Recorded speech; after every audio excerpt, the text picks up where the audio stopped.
Well, welcome back to episode 6 of my training log. Things got a little bit different. I did talk to my coach like I mentioned in last week's episode and wanting to change up the plan a little bit to maybe not do 2 days of speed work to just 1 day. So my coach did think that was a good idea as well. So he made some changes, took me down to 1 day a week doing speed work, but we'll work on building volume slowly and consistently over the next several months to get towards my 200 in September. But first, let's dive into this week. Well, Monday obviously was my rest day because that's generally the case with Mondays. It's a rest day and I didn't do anything. I just rested and it was great. Yeah. Well, Tuesday called for an hour easy. However, it was quite cold outside and I only had a little bit of time to get this done. So I opted to hop on my treadmill. I didn't want to have to get dressed in all the clothes to go outside in the cold temperature. So I just threw on a pair of the exoskin underwear, hopped on my treadmill and did an hour. I did throw some elevation in there as well. So I got about 851 feet of elevation gain. Keeping it chill, wearing the Mach X. I haven't worn those in quite a while, to be honest with you guys, so it was nice to get a refresher on why I liked those so much. Well, Wednesday, December 13th was my speed work day, and on the schedule we had 8 800-meter intervals. But today the weather was not great. It was snowing, and it wasn't like a light, fluffy snow. It was a very wet, heavy snow and not good for speed work on paved surfaces. So I opted again for the treadmill this time, but I did do the workout, 20-minute warm up on the treadmill, just flat. And then I did the 8 800-meter intervals with a minute and 20 seconds rest in between each interval. Overall, it was a little over 9.5 miles, average pace of a 7:52 throughout the entire workout. And I was wearing the Hoka Rocket X2s. Glad to have that treadmill for days like that because it is nice to still be able to get the workout in even when it's really, really bad weather or if there's other extenuating circumstances. And then after the speed work, I hopped right into another strength session. I had to do about 20-ish minutes of a workout. So I did one of the vert.run videos, threw that on, got it done, and yeah, it was a good session. So Thursday, December 14th was an hour easy run after the speed work session on Wednesday. However, I did get this cool device in the mail. This is from Core, and this is their Core body temperature monitor or sensor. So essentially what this does, I've only tested it once so far, so this is obviously not a review, but this little guy right here, this little sensor, it hooks on, it has to go on like a chest heart rate strap. So I put it on with my Cuspo heart rate monitor. Take a look at the video, top right corner if you want to see that review. But clipped it onto the side of the body, and what it does is it gives you your core temperature and some heat strain index things, and it's really, I believe, designed to help you figure out your optimal heat strategy, heat mitigation strategy. So if you start getting too hot, you're going to start losing performance, and so it helps you to know when you need to start mitigating that heat. So going to be playing around with this for a while. I got to do some good testing. I'm going to try to meet with the company, ask them some questions about it as well, but stay tuned. I'll do a review in the future. But the cool thing about this device is it does actually work with the Coros watches, so I can actually have a display on my activity as I'm running, and it shows me my core body temperature, which is pretty cool. That's pretty neat to see.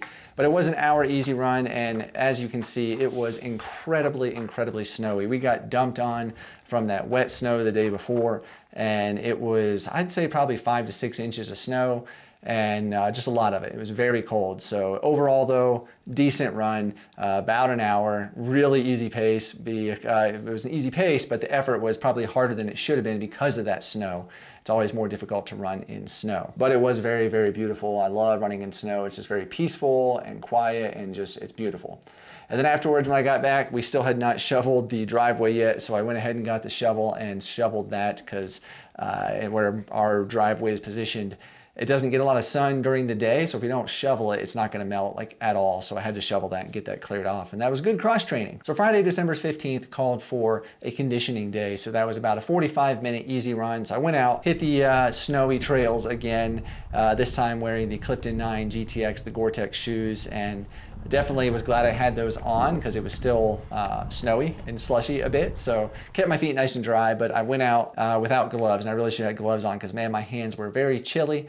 It was sunny, beautiful weather, but the hands definitely got cold. But overall, that run was about 45 minutes, 5 miles, very easy pace. And then after that, again, I had a workout, but I did my own workout, throwing in a bunch of different, like, Roman deadlifts, weighted squats, all of these with, 50-pound sandbag, then doing some planks, some kettlebell snatches, push-ups, stair climbers with the 50-pound sandbag on the back as well, and just kind of did that two rounds of that for about a total of 25-ish minutes, give or take a little bit.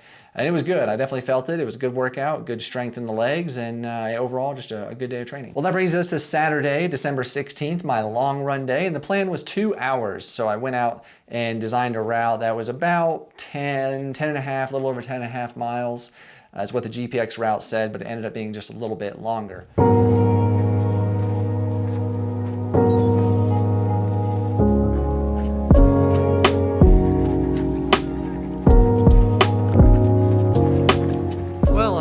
Mount Muskoka in North Cheyenne Canyon, headed up, and this side of the mountain is very snowy still, so this will be interesting. I do have my spikes just in case.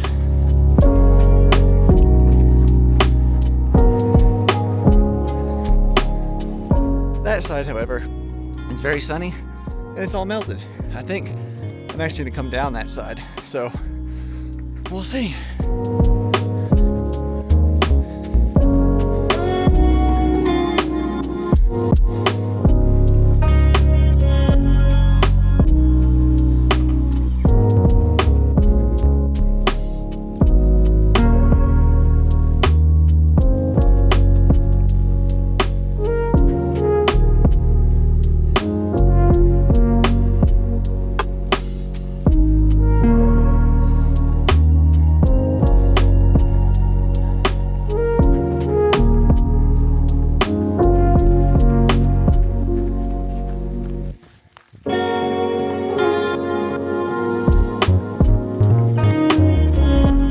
Different on this side. Sunny, melted, it's warm. Glad I have this t-shirt on. I do have a jacket in the bag, just in case though. Wow, look at that view.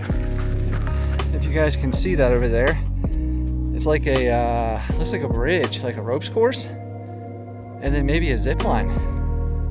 Pretty stinking awesome.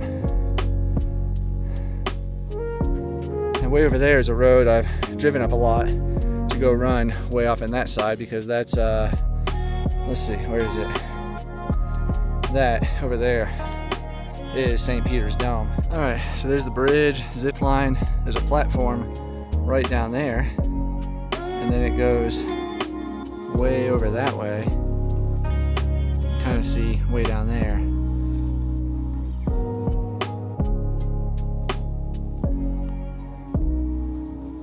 Yeah, way over there.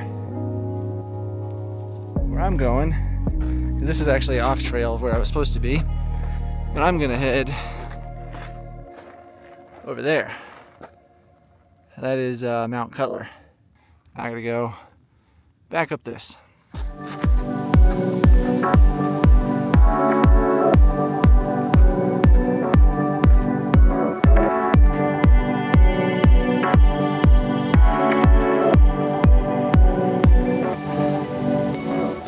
Nice house down there. I don't know if it's a house or a resort or what.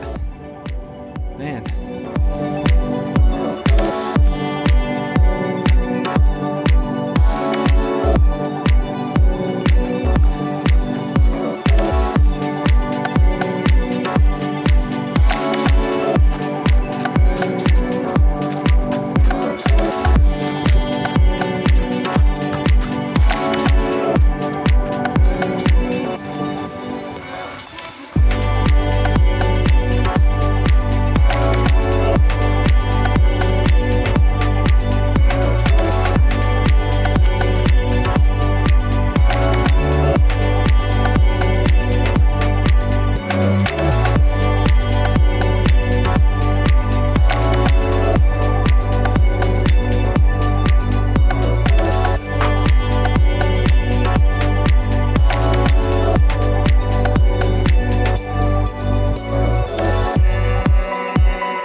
Drop off, huh?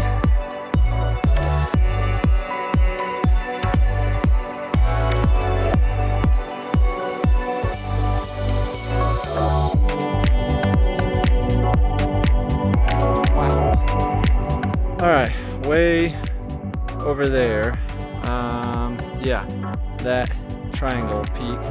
That is Mount Rosa. And then over here to the right, we've got Almagre and South Almagre Mountain, 12,300 footers. And then beyond that is Pikes Peak. We can't see it right now. Man, this is pretty. I gotta get some pictures too. Put on the micro spikes for the descent coming down Muskoka because it was very icy and steep. Going up was slippery, so I figured I better be safe coming down. It's still snowy, but this is definitely not slick enough for spikes. At least I don't think so. We'll find out. Whoa, there's a slip.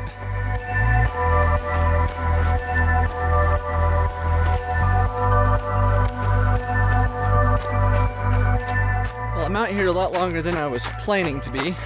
Same route, it's just with all the snow, and I've been stopping a lot to take like video, testing out this new camera, pictures, and just enjoying myself. It's supposed to be an easy run, just enjoying the trails, and that's what I'm doing. Enjoying the snow, but the sun is starting to go down behind that mountain, and it's gonna get pretty chilly. So I have my windbreaker in there, and another pair of gloves. I don't have a headlamp, so I won't be out here long enough for that. At least I don't think so. We'll see. I've only got a few miles left, probably like 4 miles, but we'll see how long those take and how quickly the sun goes down. I go down here, and I think over here. Yeah, and then back down over there. So we'll see.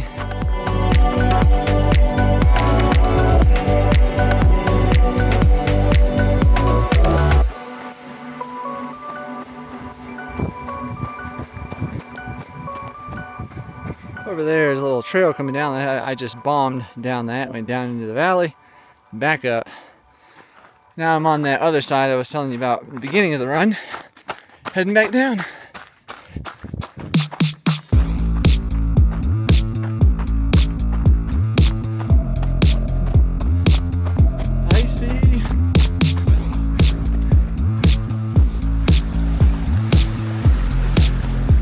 Alright, back at the car from the other side of the valley. Oh, definitely took longer than I had wanted, but it was okay, it was fun. Saw a couple of new trails, and yeah, beautiful day. Well, as you saw, it was very snowy, a lot of snow actually on the trails, hard packed in places, some good bit of ice. Glad I had those spikes with me for a little bit, but overall it was 11.2 miles, 2,700 feet of elevation gain, 2 hours and 22 minutes basically. So keeping it, I was very easy paced. I stopped a lot, took pictures, photos, video, working with the new camera a bit. But yeah, overall just a beautiful, slow day, but beautiful day in the mountains. Well, that brings us to today, Sunday, December 17th. So the plan was an hour easy run, just very chill. So I headed out to the High Chaparral open space, which is a very, I thought, very sunny, exposed area, and it was, but that meant that the snow was melting on the trail and it was very muddy, incredibly slushy, the real thick kind of mud. So it was a wet run, but it was a good run, easy, 6.32 miles, just chill pace, 9:22. I was wearing the Speedland shoes, you know, because when they're dry, they're good shoes, but obviously they got quite wet from mud and water and snow splashing all over my shoes, but overall, still a decent run. Well, for the week, total was about 45.5 miles worth of running, 7 hours, 22 minutes, 4,800 feet of elevation gain, so very chill on the elevation gain, but a decent week of, you know, maintenance miles, a good week. But the workout did see a nice uptick as well in my strength training, did an hour and 17 minutes there. So I want to continue to build that up and get to a good place where I'm building a lot of strength in my body overall, not just the lower trunk, but the core as well, to make me an overall stronger runner so I can endure the pain that's going to come in a 200-mile race. That's the plan. Well, next up today, here in just about an hour and a half, I'm going to be recording a podcast or a segment of a podcast with the Adventure Jogger. So stay tuned for that. That is their Christmas episode. I'm not sure when it's going to drop. Probably, I would assume, maybe the Friday before Christmas, but I don't know. Their Christmas episodes are always a lot of fun.